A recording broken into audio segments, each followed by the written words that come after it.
আজকের এই যান্ত্রিক জামানায় আমরা মানুষ হয়েছি মেশিনের মতোই। চলছি বটে কিন্তু শরীর চলছে না।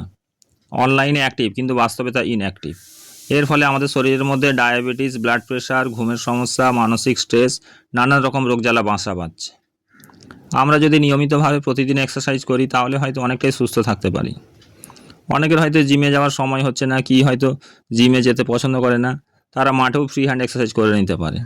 সুইমিংটাও আমাদের শরীরের জন্য খুবই ভালো।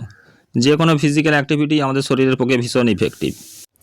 এক্সারসাইজ শুধু যে পেশি গঠন করে তা না, এটা মন, আত্মা এবং আত্মবিশ্বাসও গড়ে তোলে। আজকেই জিমে যাবার পথে পাশের দোকানে দেখলাম কিছু ছেলে স্মোক করছে। তাদের বয়স হবে খুব জোর 15 থেকে 16 বছর বয়স। পিঠে আবার স্কুলের ব্যাগও রয়েছে। তো এভাবেই আমরা রোগ জ্বালাকে নিজের শরীরে নিজেরাই আমন্ত্রণ জানিয়ে থাকি। তো আর বেশি কিছু বলতে চাই না। ভিডিওটি ভালো লেগে থাকলে একটি লাইক এবং কমেন্ট অবশ্যই দিও। সকলে সুস্থ থেকো, ভালো থেকো। ধন্যবাদ।